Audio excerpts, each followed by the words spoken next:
Hello, my name's David Runciman, and this is Past, Present, Future, the History of Ideas podcast. Today, in Fixing Democracy, I'm talking to the political theorist Alan Finlayson about what's gone wrong with political speech, with the way politicians talk to us, talk to each other, we talk to them, and whether the ancient art of rhetoric could make it go better. As you'll hear in this conversation, the kind of rhetoric we will be talking about is maybe not what you associate with that word, but this is a wide-ranging conversation about lots of other things too. All of the different ways that political communication has got corrupted, and some of the ways it could be saved. Alan, I want to start with a big question, which is simply about what role argument plays in democratic politics. And there is maybe an even more blunt question here, which is it the thing that defines democratic politics? Is it actually the distinguishing characteristic of a democracy that people are allowed, are able to have real political arguments? I'm going to say yes and no, which is a bit of an academic's cop-out, isn't it? But on the one hand, obviously, authoritarian regimes have lots of talk and lots of speeches in them. You know, Castro spoke for over 7 hours once or something. So there is speech of all kinds in authoritarian regimes. So the question would be not, is argument distinct to democracy? But what kinds of arguments and what ways in which arguments happen are distinct to democracy? By argument, because I know it can mean lots of different things, I'm kind of thinking of back and forth. So he talks for 7 hours. The democratic version of that is 5 minutes in, someone tells him to shut the F up and get to the point or stop talking rubbish or whatever it is. I mean, heckling, jeering, booing is a very crude version of it, but by argument, I mean back and forth. Well, we'll have to clarify that when we come on, what that means. Exactly, that will become important. But I think just to start, it'd be worth saying that the first thing is that in a democratic context, speech, argument has to be, in a meaningful sense, for anyone, which is not quite the same as everyone, but for anyone, in the sense that it should be something that could, in principle, be intelligible to, heard by, or seen by, or encountered by anyone. So that's very different from, say, I always have to go back to the classical arguments, but in Plato, the ideal ruler is a philosopher. Philosophers speak, they argue, but they speak in small groups, one-to-one, away from the city, by the river, and so forth. It's not speech for everyone, and Plato objects to the idea that you could, in fact, speak to everyone about these important matters like philosophy. So I think the first thing is that there is some principle that democratic speech and argument should be something that everyone could, we hope, understand, because they can take part then in the decision-making that is part of democratic rule. And conversely, we might critique political language for being too unintelligible or not accessible, something we can't get here. But the other part of that would be that it's also something that in a democracy, in principle, anyone could do themselves. So the position of audience and speaker might shift, and different kinds of people could at different times be the one making the speech or engaging in the argument. And again, that's part of what in ancient Greece Plato objected to about democracy, was that there were people going around, sophists or rhetoricians, teaching anybody the art of rhetoric, and Plato really hated that. But the democratic side would be, well, no, part of being a citizen is being able to articulate your perspective, to make your arguments, and having the opportunity to be part of rhetorical action. So I think those are the things that are the differences, that there's some sense in which it should be, in principle, for anyone and doable by anyone. And what then is the purpose of this kind of argument? So I'll give you 3 options, and there may be many more. You may say it's all 3. But on the one hand, you could say the point of having these arguments and having them in public is to arrive at the truth. That in a democracy, and sometimes people defend democracy in these terms, the variety of opinions and the ways in which opinions can be exchanged and interact with each other gets you closer to the truth. A very different option is it's about persuading people to change their mind. So whether true or untrue, the point of my argument is I want you to agree with me. And so I am arguing in order to get you onto my side. The third possibility is that it's just venting, right? It's the great thing about a democracy. People shouldn't, I think, minimize the significance of this relative to living in regimes where your opportunity to express yourself is repressed or stifled or even frowned on. just being able to say your piece is liberating. Or rather the opposite, not being able to say your piece feels very oppressive. So it could be about the truth, it could be about persuasion, it could be about, can't think of a better word than venting. I think that probably captures it. Have I missed anything out? Is there one of those that you think is more important than the others? I think you have missed out something, the most important thing. But I'll start by saying that those things are important. I wouldn't necessarily put it from the point of view of a rhetorician as discovering the truth, because I think that in democratic politics, we come to a political dispute already thinking we have a truth and we want to contest with other truths. And that's part of what democracy is. It may be that the process expands our knowledge, changes our understanding, but it's partly about the clash of truths being played out through public argument. But there is sometimes a version of that argument that says it is precisely the clash of rival truths that gets you closer to the thing that is the truth.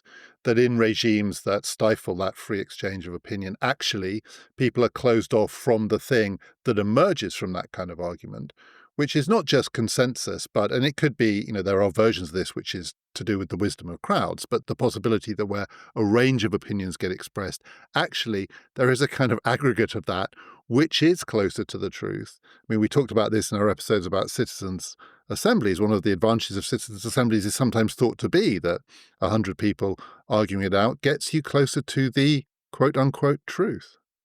I do want to distinguish my position from that slightly, but I don't want to get caught up in a big argument about truth. I certainly think that one of the purposes of democratic debate, discussion, argument is to expand our knowledge base so that we know what's going on here, there. That's important, and take that into account. But I'm not sure that I would want to say it's specifically the truth, but for a reason that will become clear in a minute. I'd also want to say that yes, it's partly about persuading others, although often in democracies it's not about persuading our opponents, it's about persuading an audience that is watching both of us, and that might be an important distinction to make and to think about. And I agree with you completely about the venting. It's absolutely vital that people be able to see their grievances expressed and manifested in public. That's part of what keeps us part of a polity. But the reason I'm hedging around is because I want to say something a little bit different, which is that from my point of view, in democracies, rhetoric, persuasive arguments of all kinds, is not just about describing a state of affairs or representing a state of affairs. It's an attempt to change a state of affairs. In that sense, it's not about articulating truth, it's about generating action of some kind. So there's a famous definition of rhetoric in rhetoric circles by an American scholar from the 60s called Lloyd Bitzer, who talks about rhetoric being a mode of altering reality. It doesn't mean that you just say words and the world changes, but he means that sometimes we alter reality through moving things around with our bodies. But sometimes we change reality by changing minds and motivating people to act in some way that brings about a change in our polity. So the reason I was hesitant about saying the discussion is about truth is because truth is important and truth is very important for philosophers. But in politics, what matters is action. And the speech is there to try and propose and motivate and bring about some kind of action. And it happens not as it might in other kinds of regimes happen through forcing people to do it or telling people, ordering that they must do it, but by trying to win their consent and their participation in that action. So it's also about saying whatever action it is we're doing is something that we're not only all going to agree on, we're all going to be part of doing it. And that's the really important part for me. This is also about motivating participation beyond decision making, but in changing the polity that we live in. So when you talk about rhetoric, essentially, are you talking about motivational speech? Right. So the phrase a motivational speaker has a particular connotation in the 21st century. I kind of think of Tom Cruise in Magnolia as the ultimate parody of that, if anyone's seen that film. The motivational speaker is not a million miles away from the snake oil salesman, to use a slightly old-fashioned phrase. So I want to hear a bit more about the relationship between rhetoric and motivational speech. So, for instance, from your point of view, what makes this done well? What would be an example of this being done in a way that you think is not just quintessentially democratic, but good for a democracy? Yeah, I'm really unhappy about about it being compared to motivational speakers who just make you feel good about yourself and so forth. So maybe what I should do is say that when I'm talking about rhetoric, I'm not necessarily talking about, in this context, about all things that might be called rhetoric. Not all rhetoric is political rhetoric. There are different kinds of arguments and different kinds of speech performances and different kinds of writing that may have rhetorical aspects and rhetorical dimensions to them. So a simple way to make that distinction might be to say, sometimes there is speech, persuasive speech, about the past. That's what a legal speech is. It's about something has happened, and we want to know who's to blame, who's responsible. And clearly a part of political argument is going to be about that, who messed up the economy, who made the bad decision. Another kind of speech is really about motivating mood and feeling in the present. That's probably the kind of speech that most people give. They give a speech at a prize giving or a wedding or a birthday or something, which is really about, we're all really happy to be here right now and we all feel really pleased, whatever it might be. I want to say that political rhetoric is something very specific because it's about the future. And it's a proposition about something that if we do it now, if we take an action or stop doing something, then in the future, something good will come about. So that's where the motivation comes in, because it's not enough to just say that that would be good. That's a lot of chat, a lot of talk, a lot of philosophical discussion. It's just about things that might be good. What's important about politics is not just saying that if we did this, it would be a good thing. It's also about getting the thing done. And so part of the persuasive speech is not just winning people's tacit agreement, but certainly in some distinct situations is also about getting people to then do the thing that is going to make the difference. And that might seem a little bit of an odd idea these days because politics can seem so far away and the most we're asked to do is to vote one way or the other. But maybe that's part of where democracy needs fixing, that it's also giving us things to do to be part of not just collective decision making, but collective action. So I want to ask you which way round you think the problem is. As you were speaking, I was thinking the most common way that that works is, as you just described, trying to get people to vote. But that seems like quite a thin version of what you're talking about. Is the thing you think that's gone wrong with our democracy that the way that we construct political arguments, the way that political rhetoric and political speech happens, has meant that people have lost sight of the possibility of genuine collective action? Or do you think because we have lost sight of the possibility of genuine collective action, it has produced the kind of political arguments and speeches that we have? So do you think the problem is it really a problem that if only we had better political rhetoric, we would have better politics? Or is it that actually the problems that we have with the way that political argument happens is a symptom, not a cause of the failure of our politics? I don't want to repeat myself and say it's a bit of both, but they're part of the same process. So it's not just about changes in the speech, it's also changes in the places where the speech happens, the kinds of speech and the institutions through which people might encounter or participate in rhetorical action and make decisions. So one thing to clarify, for example, is that I'm not just talking about the kind of rhetoric that prime ministers do. It might be the rhetoric that happens in workplaces when we discuss and debate what we should and shouldn't do, or in local towns, or in our street when we're deciding as a community group what we want to do. So there are all kinds of places where rhetoric could happen and could be meaningful because we have the power to act. But if our community group doesn't have the power to act on its decisions, if in our workplace we don't have the power to act on our recommendations or changes to the workplace, then something is going to go wrong with the rhetoric as well, because it's going into nowhere and it will become more oriented towards just venting, for example. So I think that's part of it, is the loss of the institutions, places, the moments and times where we might gather and discuss things we could actually do to make life better for each other. The loss of those means also a loss of rhetoric. But the other part of that is maybe a conscious choice on the part of politicians and political advisors that goes along with a broader change in our political culture to turn politics into something a bit more like retail, into a consumer product where what we're asking people to do is to only vote and to make a choice about which of these offers in this manifesto do you think is the nicest, the best, the most attractive, the one that appeals to you. And then political speech is going to become something which is still trying to persuade you, but isn't what I would call political rhetoric. It's going to become advertising. It's going to become marketing. And its concern is to win you over and woo you through things that are not necessarily wrong, style and emotion. I'm not against those being in political speech, but it's not really trying to woo you to feel that you are part of making a decision about what would be good for you, for your community as a whole, that you're prepared to act on. So it's one of the implications of that for this to go well, I'm trying to get clear in my own mind, because you're using rhetoric in quite a specific sense. I think I had thought of it as a broader category than that. I'm trying to get clear in my own mind what its distinguishing characteristics are. So it is about not just speech, but action. It doesn't just mean that you describe in eloquent or persuasive terms something that you think people can sign up to. It's that you give them the sense that their taking part is a key part of the thing happening. Does it therefore imply that those people have got to be speaking too, in a sense that the version that you described, the kind of sales version, the advertising version, it's primarily one way. The thing comes out this way, and the person at the other end either receives or doesn't receive the message. Is your version one in which the test that the person who's received the message comes to think that they are a part of the solution, that they also get to speak, to talk, to be involved?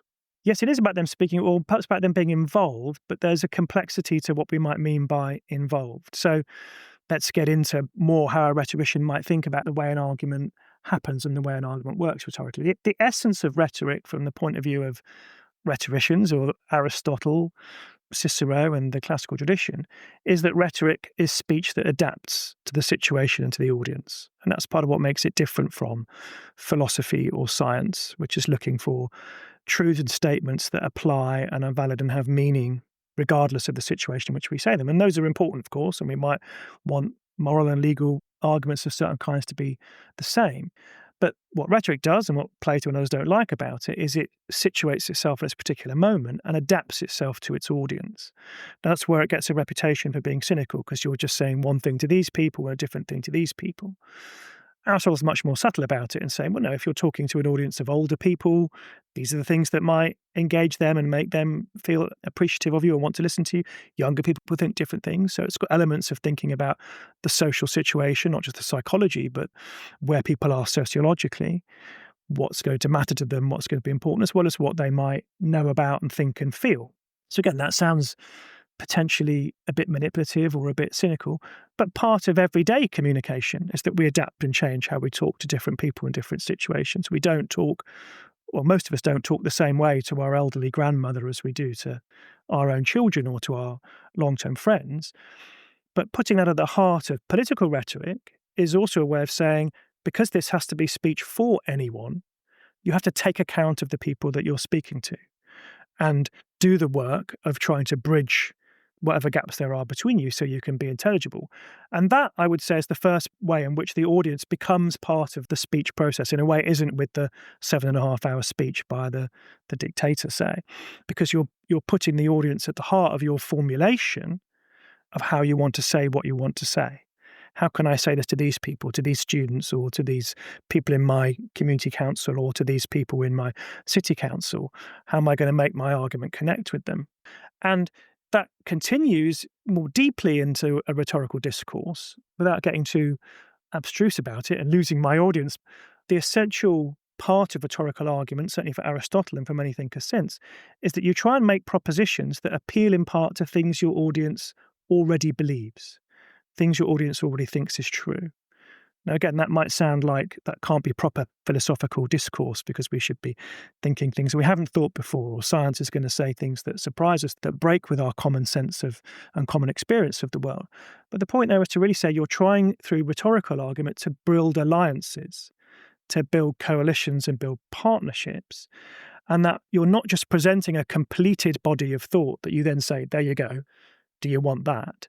You're trying to engage audiences in a collective process of thinking together in the moment, so that the audience is, even if it's silent, is fully participating in the unfolding of the discussion and the argument making, and feels itself part of the process, even when it isn't. I mean, it may well, that'd be great if it's booing or cheering or laughing or taking part or asking questions. So, but the best way probably is to give you an example, say, if we take something that we think most people probably think, that violence is a bad thing, right? There's probably some people that don't think that, but on the whole, we assume the audience for this podcast thinks that something that is violent is by definition a bad thing. So if we're thinking about whether some particular course of action is good or bad, we might want to say to our audience, look, actually, this thing that you think might be okay, chastising your children, smacking your children, locking people up in prison or something, actually, this is violence.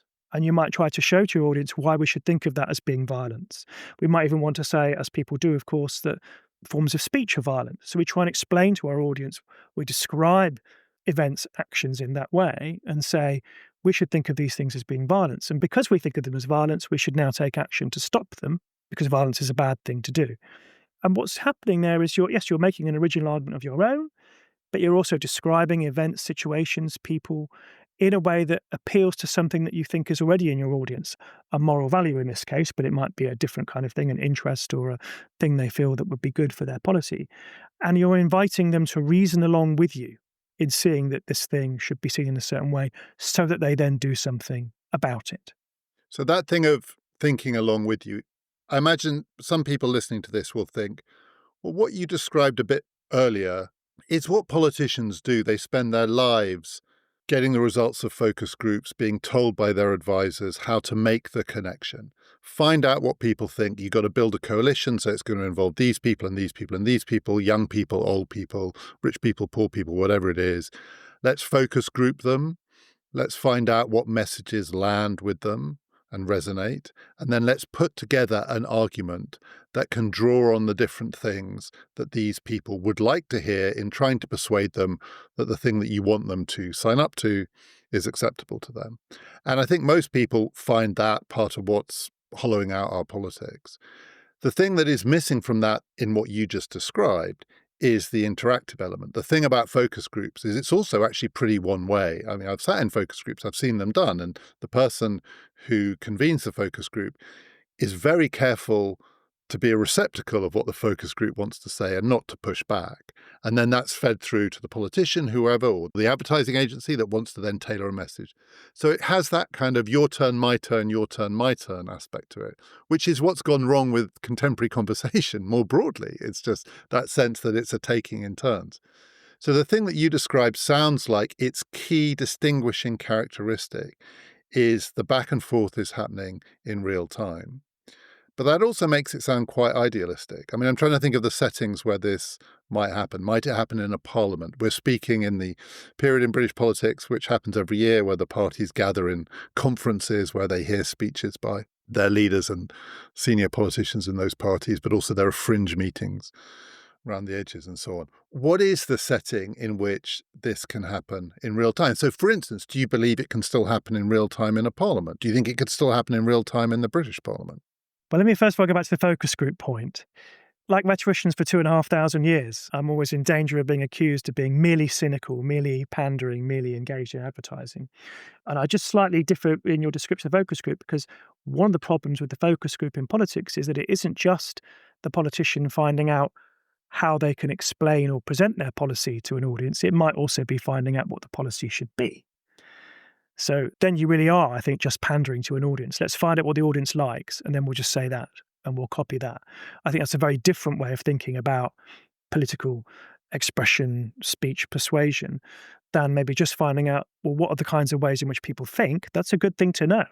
Any politician should know how the people in their community think, or the different kinds of people think, in order to then be able to explain, well, let me show you why I think this is a good thing that we should all do, we should all be part of. So that would be fine from my point of view.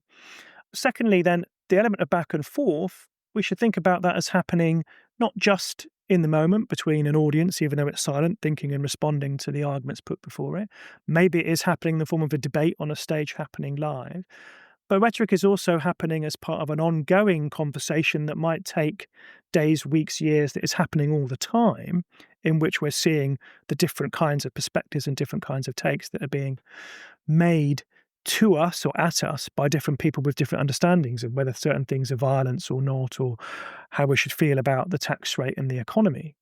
And what's important for me about that longer process, and again, I would say part of democratic culture, is that we might say through that process, a community, a culture as a whole, is being invited to reflect, in a sense, continually on its stock of common opinions, on its underlying premises, what it thinks is good, bad, right, just, healthy, unhealthy, and is applying those underlying premises, or is being invited to apply those underlying values and premises to particular cases and examples in ways that become part of that community, that culture's developing self-understanding. It changes its understanding of the world when it changes what it thinks violence is.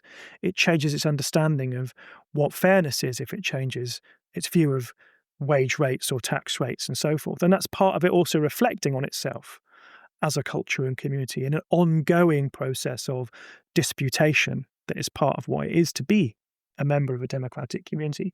So in that sense, I might want to say to you that where this happens is potentially anywhere and everywhere. This may be happening right now, even in some sense, on your podcast, although there are some important differences because we aren't persuading our audiences to do anything other than like and subscribe. But maybe it's happening on the radio, it's happening on the TV debates, but maybe it should also be happening in the coffee houses and the pubs. Maybe it should also be happening in the trade union meetings if we had trade unions and they still had meetings. Maybe it's happening vibrantly throughout the life of a polity. And I think sometimes there are moments when you can feel that happening. The Brexit referendum and the crisis afterwards did lead to intense conversation, discussion and reflection on who we are and what do we understand about this. A very different experience of referendum was the Scottish independence referendum, which certainly to people up there, their reports to me said there often was a feeling of some vibrancy, obviously dispute and anxiety, as people reflected and thought collectively, well, should we do this thing or not? Will it make life better for us? And what does it mean to think that life is going to be better for us in Scotland? And that's, to me, a democracy that is really kind of humming in that moment, engaging, yes, in thought about very specific things and specific courses of actions, but in doing so is also being invited to reflect on how, through our actions as well as our thoughts, we are continually constituting and reconstituting the form of life that we call Scotland or Britain or England or whatever it might be. So one thing that's going on in British politics at the moment, so some of the commentary on Keir Starmer's leadership of the Labour Party is that he has had to change tack because he came to office post the Brexit years, the Boris Johnson years, the constant changing of prime ministers years, offering people a politics that would be less demanding of them because it would be less present in their lives, that it was time to turn the volume down a bit, and that was thought to be very appealing.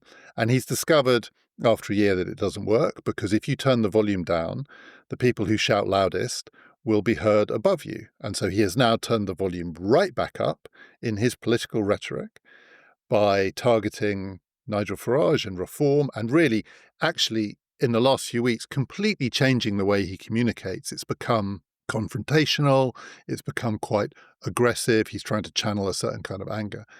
And it seems to me, among other things, it's a tacit admission that in the kind of political culture that we currently inhabit, there is a tendency for the people who speak loudest to be heard. And countering that is difficult, and it's not clear that simply putting an emphasis on political rhetoric. So there's a version of political rhetoric which is where it would go better, but simply talking about the need for political rhetoric does much to push back against what I think for a lot of people is a real problem with our politics, which is most people don't want to do it. Most people would rather talk about other things, have better things to do with their time. And it leaves the field free for the people who do want to do it, but they tend to want to do it because they have either very strong opinions or they are particularly angry or whatever it is. And then that makes really conflicting demands on the ones who would rather sit it out, which is, are they actually going to be dragged into that thing? Or is there a way in which you can have a democracy which has plenty of room for the people, frankly, who don't want to do rhetoric? So I think Starmer made a mistake with that proposition to tread lightly on your lives that he made having been elected. I know why he said it and why it seemed like a good thing, because we were coming out of a period in which politics felt like a burden and felt like nothing but division and dispute that was going nowhere for us, and we were depressed about it. But I think that led him into what I would call a kind of undemocratic orientation. I'm not saying he's an authoritarian. I'm saying it's an undemocratic orientation in the way in which he and his party did politics and expressed their politics. Because it fed into a politics which was also him saying, we will be the competent ones who will deliver good government for you. We will be the ones, not the irresponsible ones like them over there, who will make change without really saying what that change was. And that can seem appealing at first. Yes, I just want government to get on it and be well run. Let's leave it to the civil servants. Let's leave it to the experts and so forth. But that inevitably creates problems in a democratic culture because some people will not like what is done or will have different feelings about it. They will want to know that they are being involved in it. But crucially, it's impossible to get anything done unless you are, in fact, getting some other people to be on board and on side with you. Ministers often talk these days about they pull the levers and nothing happens. They therefore think something's gone very wrong with government, and they blame the civil service usually for not doing the things that they should be doing. They forget that if there is anything at the end of the lever, it's other people who are going to enact the change that you are proposing. So I'll come back to that. But if we take your point about, well, some people don't want to be involved, of course, people don't need to be involved in everything all of the time. And politics shouldn't always be a global discussion about everything about how we live. It might be about specific things like how the universities should work, how the National Health Service should be reformed. Now, in those cases, any change to those institutions and the way they're run and what happens to them is going to be carried out by senior managers in the NHS, first of all, maybe vice chancellors of universities, but eventually by people who work in universities and by the students who are at them.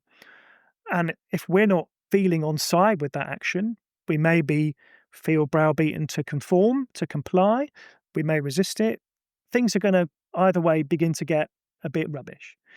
So government isn't going to work if it isn't, in fact, taking its propositions for how we might change the way we do things and trying to bring at least some of the people who are actively involved in those institutions on side.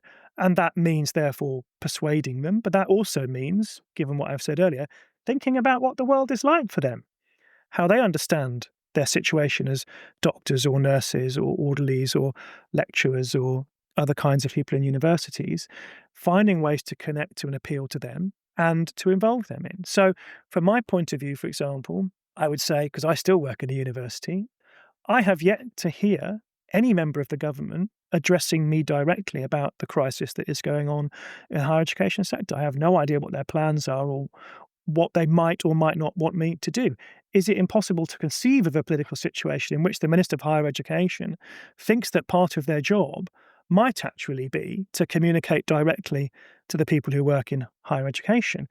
That might mean going around to every university and giving a powerful speech. It might mean sending an email or writing or communicating in some other way in what might be an argumentative process. They might want to say things that they know people are going to push back on as be part of a process of disputation as we come to some understanding of the actions that might be undertaken to make things better for us. And I think when I say it that way, I feel that begins to present a very different understanding of how politics might happen to one which certainly has shaped the Starmer administration, which is treading lightly, but actually that means doing things without telling me what they're going to be. They're going to feel quite heavy. It is true that one of the shifts that Starmer has made in his rhetoric, just in the last few weeks, is towards trying to say more to the people out there that it is on them as well as on him. It's a battle for the soul of the country, the heart of the nation, whatever it is, and you are the nation in it. I understand, as people say, where he's coming from. He's just not very good at it, which leads to another question, which also feeds into what some people think is the cynical take on this. What you are describing is clearly a skill.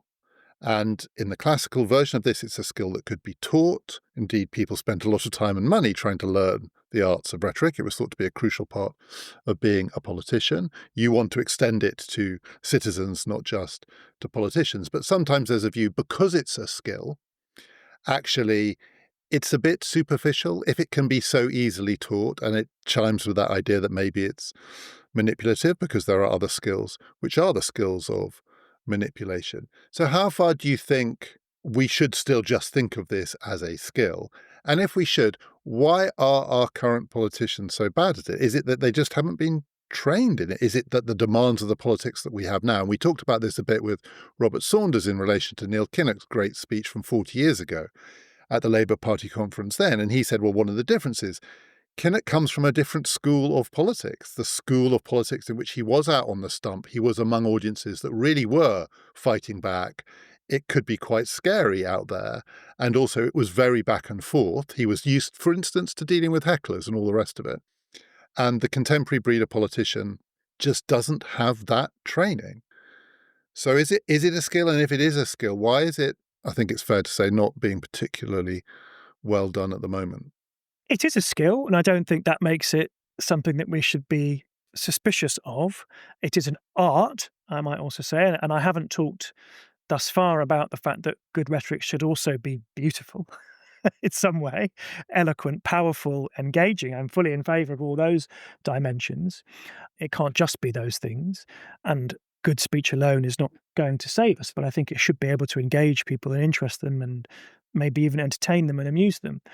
And you're right, contemporary politicians seem extraordinarily bad at that. And I think you've really answered the question for me, because it is about the ways in which people become politicians. They don't come from years of experience of difficult arguments. The Kinnock era, as one of Kinnock's colleagues once put it to me, they learned the art talking to angry trade unionists in the rooms above pubs for 15 years. That's one way to learn to engage audiences. And these days, if politicians are coming in straight from university, now it's become a graduate entry career, you become an advisor, you quickly move in, you haven't learnt that art, or rather you've learned a very specific art, which is how to use rhetoric well when talking to the sorts of people who are already in positions of power in your party or in your government, which is a very narrow audience, and you've lost the ability to address others. And I do think that is a part of the problem in our democracy, is politicians don't know how to address different kinds of audiences, what their likes and interests might be. So part of it is that change in career path and a change in the valuation of that sort of art of argument. But it's also, of course, for two other big reasons. One, of course, is that media interposes itself between audiences and public arguments. We don't get to ask the questions of the minister. The interviewer on the radio asks the questions, and they might not do it the way we would, or they have different things that are interesting in making them motivated. But also, it means that a politician has to learn how to adapt not to an audience of people in Norwich or Cambridge or pensioners or young people, but to the generic audience of the media. They have to sound like they're good on television or sound like they're good on TV. There's very good empirical evidence, in fact, to show how the language of politics changes as TV becomes a more dominant medium, becoming more certain kinds of informality and personability, but really of a style that is coming from within TV as a genre of communication rather than from within politics. So people who become successful at politics become people who are good at doing TV. Certainly Tony Blair was very good at that, and now it's very common, as we know, for people to move from careers in television to becoming world leaders of different kinds. And it's partly because they've mastered a kind of rhetoric, a kind of public speech and performance, but one that is adapted to the needs of mass media television. And that might not be what politics needs, certainly not if we think of politics the way I'd be describing it, as involving people, not just in decisions, but in actions that they have to take part in. So I think those are all the things that have undermined this art. But I think also, to come back to the thing I said earlier, I think it's a moving away from thinking that an essential part of politics is involving people and having them take part in those decisions. And I can see why politicians do that, because it's difficult to work with people. It's difficult to work with people in a society like ours, where there isn't a single understanding of Englishness and what makes Englishness better or worse, would make life here better. Society is complex and fragmented. And as the political system pushes politicians to try and build coalitions of support, of electoral support, that are really very diverse and very complicated and very fragmented, it's very hard to speak in one way to all those different audiences. But you can't go and speak in a distinct way to each one, because if you do, you'll get caught out by the media that will say, but you said this to this one and or even you said the same thing to this audience, you're recycling your speeches. So it becomes easier for politicians to go for the very generic, the very bland, the very risk-averse, or conversely, to go for the very generalised dramatic. They're trying to steal our country from us. So it becomes either bland or super crude confrontation, rather than something that can be adapted to an audience and focused on a particular decision about something that audience might themselves do. One thing you mentioned earlier is that this can happen in all sorts of places. So it could happen in the pub. It could happen in the leaders' debates, say, that you see on TV. Except, of course, it doesn't happen in the leaders' debates, which are, in many ways, the most hollow of all contemporary forms of political argument. I'm just reading Kamala Harris's memoir of her failed campaign to become United States president. The amount of time that was spent on thinking about debates for so little return, but also how completely formulaic the whole training process was. It doesn't happen much in Parliament, which I raised earlier either, I don't think, except on certain occasions. So we talked in this series to Hannah White about this when we were talking about how Parliament could work better. People often notice the difference between The debates on matters of conscience, where there isn't a whip, there isn't a party whip, representatives are free to try and not merely express their own views, but convey something in response to what is being said. And there seems to be, this is a common response to those debates. People are like, oh, these people are quite good at this. I had no idea, actually. I thought they were robots. And now they're talking about assisted dying. And I think I'm going to cry. It's almost like we have these two poles. And what mainly passes for politics is trapped in this very formulaic and robotic version. And then it suddenly breaks out. But it's interesting that it tends to break out on these questions of conscience, or at least those kinds of political arguments where the traditional party allegiances don't hold, or they start to fragment or break down. So it's part of the solution or answer here to find areas of political disagreement which almost by definition force people outside of their partisan comfort zones, because it's not like people can't do this. It's not like politicians can't do this. And actually, even say with the Brexit referendum, it was precisely because it dragged people out of certain kinds of partisan comfort zones. Conservatives suddenly found that they fundamentally disagreed with other conservatives about whether or not Britain should be in the European Union, as did Labour people. And so the problem here really is to get political argument outside of partisan assumptions. It's partly about outside of partisan assumptions, or perhaps maybe not so much partisan assumptions, because they can be an important part of what motivates us to make an argument to others to share those assumptions. It's that in the cases you're describing, the argument really came to matter. And so what I would call a properly political, rhetorical situation emerged, in the sense that in a debate about assisted dying where there isn't a whip, now your speech genuinely can make a difference. In a whipped vote where there's a big majority, the end vote is known in advance. So the speech you make is not going to have an effect on that debate. So you make a speech for other reasons, which might be perfectly good reasons, because you want your constituents to see it. You want some other interest group. You feel you want to register that grievance. That might be fine. But these are situations in which the speech you are making, if it falls well on the ears of those who are listening, could change their behaviour, could change their vote, and therefore change reality. Having acted on their minds, you've brought them to undertake an action that changes things. And I think that precisely does bring up rhetorical activity that is powerful and engaging and is not generic. Some of the speeches in the assisted dying debate, for example, were not at one level technically, structurally great rhetoric, but in their situation, in their moment, they were fantastic rhetoric because they communicated people's experiences. They described situations that helped us visualize what this bill might or might not mean. They communicated the character of the politician. They were emotional. They tied these things together and were powerful and memorable moments. And Parliament is at its best, rhetorically speaking, when politicians feel they can make speeches that matter. And that's part of what I want to see more of, creating situations which are defined not just by moving away from partisan assumptions, but by being situations in which the decision being made might matter. The action that follows from what is being said, if we are persuaded by it, could have some significance. Now, that brings me then to the debates, which is you're absolutely correct to say that the TV debates in America, or the leaders' debates that we have in this country, are some of the most awful spectacles, and one of those things that make me wonder why. Not only why did I choose to study politics for a living, but why on earth did I choose to study rhetoric and political speech? I'd rather be watching the the soap opera on the other side. And it's partly because they are created as media spectacles, which, as I said before, interposes between what a public might want and need and the political process might demand. The political parties, of course, are simply trying to run them to their own, what they think is their own advantage, which is usually trying to prevent something going wrong. So they minimise the risks of something interesting occurring. But above all, I would say what's wrong with them is they're not debates.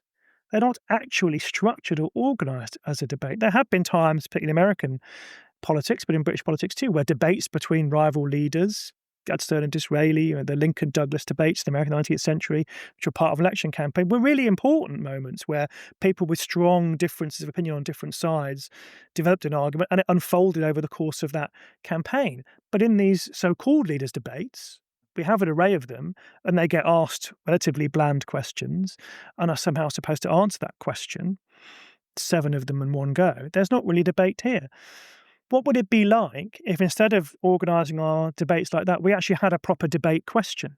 If we said, I believe that taxes should rise, and then we invited them to pick what side they wanted to pick in that, and had them go back and forth and argue it out. I think we'd be in a very different rhetorical situation, certainly. I suspect many of the political leaders would find it very difficult to do and wouldn't want to be forced into picking a side in that sort of debate. But I think we might begin to get some arguments emerging, some experiences articulated, some points made that began to engage us in thinking about, well, what does it really mean to raise taxes or not? But to move beyond thinking, well, is it going to be good for me and my bank balance at the end of the month? To begin thinking, well, if we took this course of action, what would we do with the money we raise? Where might it go? How might that make life better? Or conversely, how would that make things worse?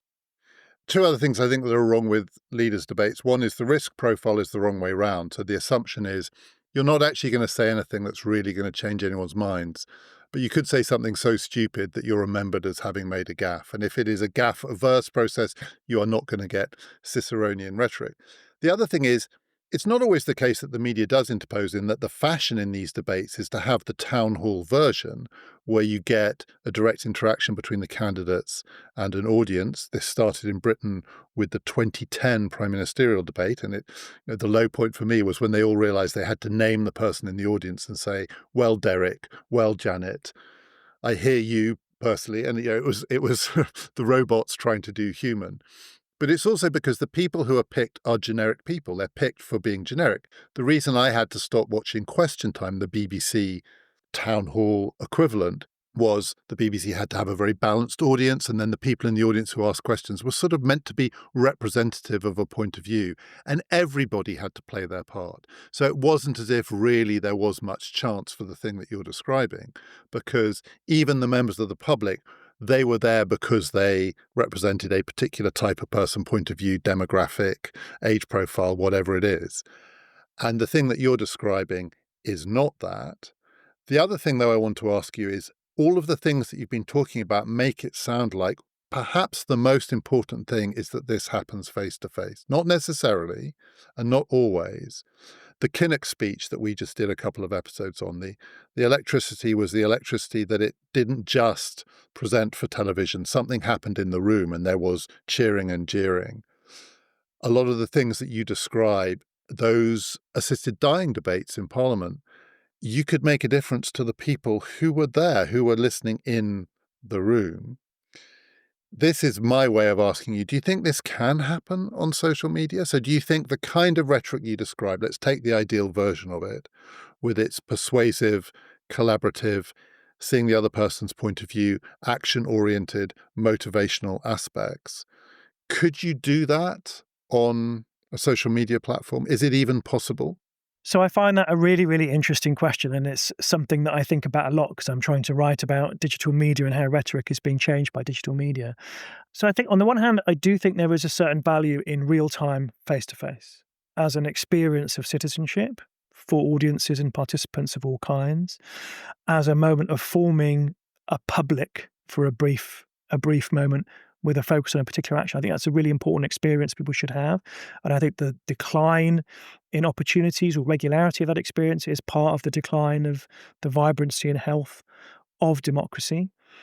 And it is partly linked to media versions of these things, which even when they're live, we're not there. We're somehow separated from that moment of electricity and that moment of experiencing it with other people. The interesting thing about digital media is that on the one hand, it has, in fact, I think, encouraged a certain sort of revival of real-time oral rhetoric. Lots of people online will do live streams and bring audiences to them. Lots of people will listen to, as you know, podcasts, and part of what they like, even though it's not live, it is live in the sense that it's mostly not edited and it's spontaneous conversation. And there's things that are engaging about that and can provoke thought and response in different ways. So in some respects, digital platforms have encouraged a rise in that sort of rhetoric. And they've also, of course, enabled vast numbers of people to take part in it. And that's where the democratic rhetorician in me quite likes that. Yes, lots of people can set up their platform and stand on their virtual soapbox and make their case to the people. The political philosopher in me, of course, leans a bit more to the Plato view, and it's like, oh, do these people all know what they're talking about? Is that a good thing? So I think that poses a challenge to us to think about what kinds of formats, what kinds of ways of using these platforms could create what would be a new form of exchange, but perhaps be rooted in older things that could be valuable and could be useful. And it's very interesting to me that some of the most popular things on, say, YouTube are different debate style formats. There's one called Surrounded, where a person with one point of view is surrounded by 20 people who disagree and they all rush up and take turns to argue. It's a bit of too much the media spectacle for me, but I can see the appeal and why audiences like it, partly because there's a sense that something unexpected might happen, but also because you can feel like you're participating at least some kind of conversation about, well, should we think about the world and what to do in it this way or that way? And it feels like there's something at stake and something that could change, which is not what you feel in the more formulaic kinds of political debates.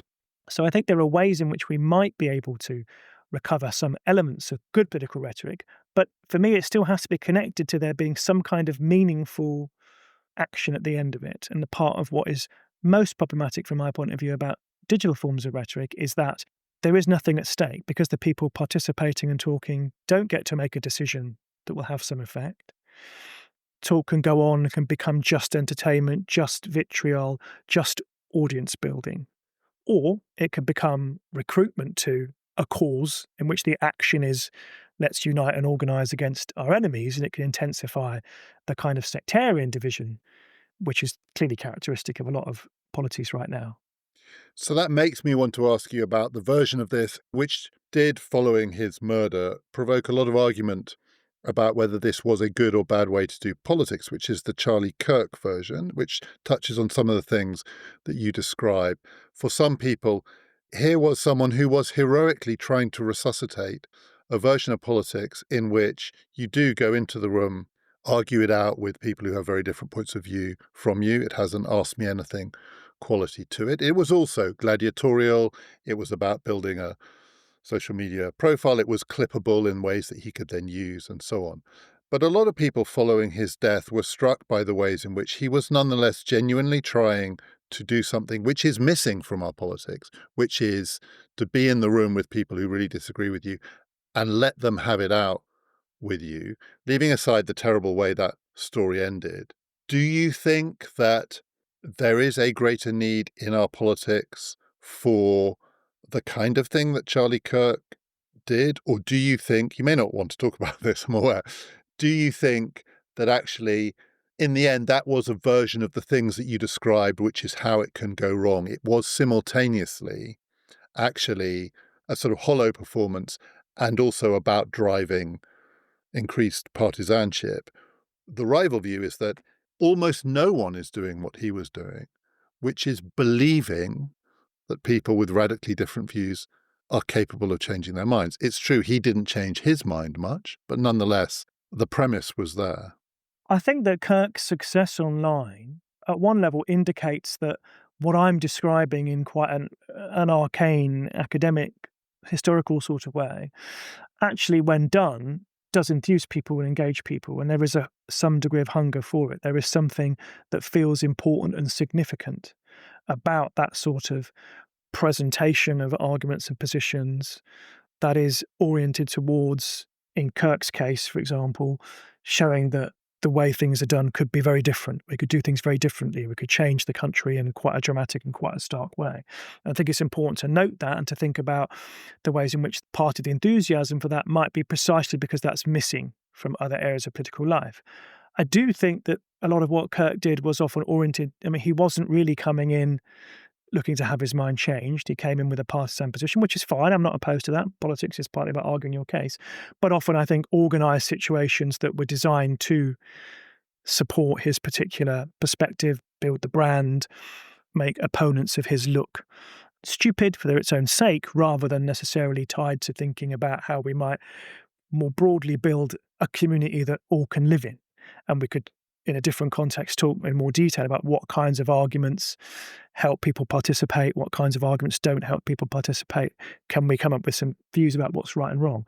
So I think it's definitely evidence of the ways in which there is a hunger for rhetorical experiences, for rhetorical situations in which things feel at stake, for dispute and debate. That wouldn't be my way of doing it, but I can see that there are elements in there that would be beneficial. And is it so different from what Cicero thought rhetoric was for, in that you can have an idealized version of this, that the politician goes in willing to have his or her own mind changed, really. I think that's pretty rare in politics. Even the Ciceronian version is about building the brand, right? You gain a reputation for being good at this, and that actually helps you do it. People come to hear you because they have come to the view that you know what you're doing. And reputation builds reputation, which becomes a huge asset in making a political argument. A lot of political argument is an expectations game and all the rest of it. So that, it seems to me there is at least a risk here that the idealized version of this is too remote from political reality. But even the non-idealized version of it does have a lot in common with the classical ideals that you were talking about earlier on. Yes, I mean, I don't often get accused of being idealistic. I could be quite realist about this perspective because part of what I'm saying to people engaged in politics is that maybe sometimes the way to deal with bad political situations is to think about how you can go out and organise better, argue better, win people over better, rather than withdraw or think just about tinkering with the constitutional procedural elements. We need to be out there. I do think we need to be out there fighting our corner, fighting our cause. But again, I'll come back to it. I think tying it to action that people can undertake is important. And that means it can't just be celebrities and people with strident points of view. It has to be connected to the rest of the formal political process in which we see people with some power, authority to enact decisions, lay out their reasons for those decisions to us in ways that we might understand, in situations where we might respond, make our own arguments, where there are options on the table for different ways of doing things. We haven't had options, I think, in politics in some respects for a long time, and people are desperate for options and now seeking anything that can seem like an option. At the risk of making myself sound even more like an arcane academic type, let me give you an example from literature, from Shakespeare, from Coriolanus. I'm all for Coriolanus. We did an episode on Coriolanus. Our series on the great political fictions begins with Coriolanus. So I wonder if my interpretation then differs from the one that you discussed in that episode, which I'm going to have to go back and listen to. Because a common interpretation of that play is that a heroic, noble military figure is put in a position of political power, and it's a big disaster because he can't live in the world of politics, which is too cynical and too corrupt, and he falls at the hands of conniving tribunes who manipulate the plebs against him. Yeah? I would offer a slightly different interpretation. There's a key moment in that play where, in order to become recognised as ruler, Martius, who will become Coriolanus, has to appear before the plebs. He has to enact some ritual, say certain words, present himself to the public, and he has to give a speech to them. And he can't do it, and he won't do it. I forget the lines exactly, but they say something like he can't speak. He speaks in bolted language. He mixes meal and bran. He can't win them over. So my interpretation of that play would be that's part of what goes wrong, is that the rhetorical moment that has to occur doesn't occur. And because it doesn't occur, he can't be properly authorised as a ruler. But more importantly still, the people can't become a people, because they don't have that moment of being in front of a potential political leader, hearing the arguments, being part of the decision-making process, even if they're being silent, seeing themselves reflected in that speech and recognising themselves as people who have some capacity to be political subjects. And from that, in my reading of that play, the tragedy occurs. And that in constitutions today, in America, in the UK, we do still have these moments where we require a person who wants to exercise authority over us to come and say something in front of us. They must give a State of the Union address. They must submit to question time in Parliament. Can we imagine a Prime Minister who didn't give a speech at his party conference like ours has just done? How much longer would they be Prime Minister? And I think we can think of these as moments which are both a test for the person who wants to have power over us, an opportunity for them to win us over to their side and to be part of the change they want to make, and also a moment where we can experience citizenship of some kind. And where that is prevented, it will come out in other kinds of forms, maybe good, but very often bad in other kinds of situations. And that's part of what has gone wrong and what needs to be fixed in our democracy. It is true that there are two things Coriolanus either can't or won't do, one of which is give a speech, the other of which is he will not show his wounds. They say, you've just got to do the really pandering thing, which is show them your wounds. And he says, I didn't get my wounds for them. That would make it seem like I was doing it for them. And the line is, the Peter Mandelson figure says to him, look, for God's sake, get a grip. This is politics. And actually, so in case Coriolanus itself sounds like an idealistic play, the two things are going on. In order to do the one, you have to do the other. The implication is There is some pandering involved in this. By definition, there's some pandering. It's one of the ways you get a hearing is to pander. But then when you've got a hearing, the thing that you have to do is speak a language that those people can respect, understand, and relate to, and so on. And Coriolanus' problem is that he can't do either. In a way, the problem of our politicians is they can do the pandering. They're all about showing us their wounds. My God, I've had enough of seeing their wounds. I know your father's a toolmaker, Mr. Starmer. But the thing that is missing is actually the thing that, not actually that Coriolanus won't do, but he probably can't do, which is make a good speech. We've talked a lot about leaders like Coriolanus and Keir Starmer, but part of what I'm also trying to get across is that people can be rhetoricians themselves, can be participants and can be engaging in political speech making. And that's what I think part of what we've also lost is that opportunity for people to make speeches of their own. So one of the things I do in another context is teach people, all kinds of people, to make speeches. Political people, people in prisons, people in different communities. And that reinforces my view, my experience of teaching people how to make political speeches specifically, that there is something about the rhetorical process that is important for the energy and health of democracy and people's attachment to it. Because what I find is, firstly, everybody has something they want to say. If you give them the opportunity, if you say, what do you want to change? What do you think we should do that would make the future better? Everybody comes up with something. Big things, but often for small things, specific things in their towns, in their workplaces, wherever they are. And secondly, when you then ask people to explain that in a way that isn't just about them saying what they want and what they experience, but is trying to turn around and adapt that to what other people have to hear, to what I need to know, to understand what their point is and why I should support it, I feel that things begin to shift in people's understanding of themselves, their political character, and the issues they want to put across. It's not about them necessarily becoming more moderate. It's about them thinking about politics being not just about what I want, but about what we can do together. And so I think people learning that skill is intrinsically beneficial for politics. If they can say it beautifully, it's even better from my point of view. But I think they are more people learning and given the opportunity to make their case would be a central element of fixing democracy.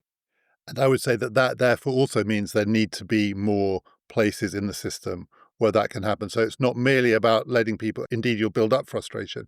So it relates to a lot of things we've talked about in this series, which is our politics is very thin when it comes to opportunities for people to take part, actually. And we've almost given up on that. And for what you say, we shouldn't. Yes, exactly. So the answer to the poor rhetoric of our politicians is not end rhetoric, but is have more rhetoric and better from more people.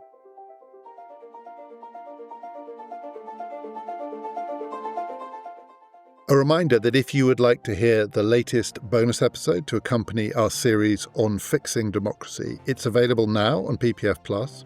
It's with Nick Cheeseman, who was our guide earlier to election rigging around the world. And we're talking about the question of gender quotas, but more broadly, who is overrepresented and who is underrepresented in our politics. If you would like to get that episode and all of our bonus episodes, our entire archive and all of the ones that we do, 2 a month, every month, subscribe now. Just go to our website, ppfideas.com, or click on the link in the show description. We are going to be recording very soon an episode in which I and David Klemperer, our regular guest in this series, try to answer some of your questions, comments, observations, suggestions for this series, your ideas about how to fix democracy. We're going to be recording that soon. So if you have anything that you would like to say and you would like us to talk about, get your comments, your questions, your suggestions in now. You can go to the contact page on our website, ppfideas.com, or just click on the link in the show description. We'd love to hear from you. Next time, something a little bit different, though very connected to the themes that we have been talking about in this series. It's an episode that we recorded last week with 2 schools in Doncaster in Yorkshire before an audience of 14 to 18-year-olds, in which I'm talking to the political scientist Rob Ford about what it would mean if Nigel Farage became Britain's Prime Minister. Would it be historically unprecedented? Is it going to happen? What might stop it? And it includes some questions from the pupils about Nigel Farage. That's next time. This has been Past, Present, Future.